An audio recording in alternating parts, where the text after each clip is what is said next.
মাৰ্ঘেৰিটা আঞ্চলিক পঞ্চায়তৰ সভানেত্ৰী হিচাপে মুন্মী গগৈয়ে দায়িত্ব গ্ৰহণ কৰে। ৮ আগষ্টৰ পৰা মাৰ্ঘেৰিটা সমজিলাৰ অন্তৰ্গত মাৰ্ঘেৰিটা আঞ্চলিক পঞ্চায়তৰ সভাপতিয়ে আনুষ্ঠানিকভাৱে দায়িত্বভাৰ গ্ৰহণ কৰে।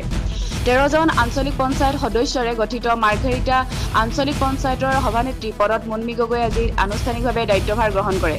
উল্লেখযোগ্য যে মুন্মী গগৈ বৰগোলাই গাঁও পঞ্চায়তৰ পৰা আঞ্চলিক পৰ্যায়ত সদস্য হিচাপে দ্বিতীয়বাৰৰ বাবে বিজয়ী হৈ আজি আঞ্চলিক পঞ্চায়ত সভাপতি পদত অধিষ্ঠিত হয়। উপসভাপতি হিচাপে দায়িত্বভাৰ গ্ৰহণ কৰে ৰাজেন্দ্ৰ ৰায়। দায়িত্বভাৰ গ্ৰহণ অনুষ্ঠানত সভাপতিত্ব কৰে মাৰ্ঘেৰিটা খণ্ড উন্নয়ন বিষয়া ৰোহিত কুমাৰ যাদৱে।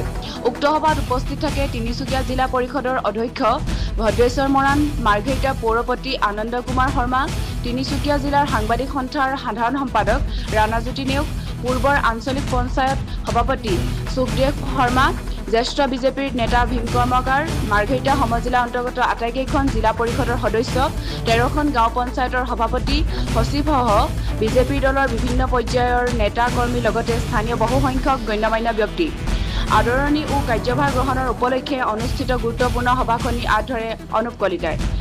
আঞ্চলিক পঞ্চায়তৰ সভানেত্ৰী হিচাপে দায়িত্বভাৰ গ্ৰহণ কৰি মুন্মী গগৈয়ে মাৰ্ঘেৰিটাৰ সমজিলা আটাইকেইখন সৰ্বাংগীন বিকাশৰ বাবে কাম কৰি যাব বুলি জানিবলৈ দিয়ে।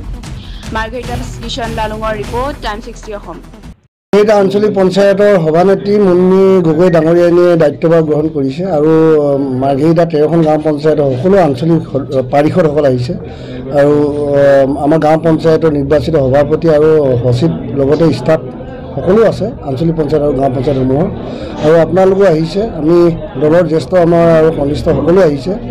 আজি আমি আশীৰ্বাদ জনাবলৈ আহিছোঁ আৰু মুন্মী গগৈ ডাঙৰীয়ানী যিহেতু এগৰাকী এক্টিভ মহিলা আমি সকলোৱে জানো। যোৱাবাৰো তেওঁ বৰগোলাই গাঁও পঞ্চায়তৰ পৰা আঞ্চলিক সদস্য হিচাপে নিৰ্বাচিত হৈছে। এবাৰ দ্বিতীয়বাৰ তেওঁ নিৰ্বাচিত হৈ মাৰ্ঘেৰিটা আঞ্চলিক পঞ্চায়তৰ সভানেত্ৰীৰ দৰে এটা গুৰু দায়িত্ব তেওঁ আসনত তেওঁ অধিষ্ঠিত হ'বলৈ নিজকে তেওঁ মানে প্ৰতিষ্ঠা লাভ কৰিলে। তেওঁ ভাল কামৰ কাৰণে ভাৰতীয় জনতা পাৰ্টীয়ে ভাল কৰ্মক সদায় সন্মান দি আহিছে।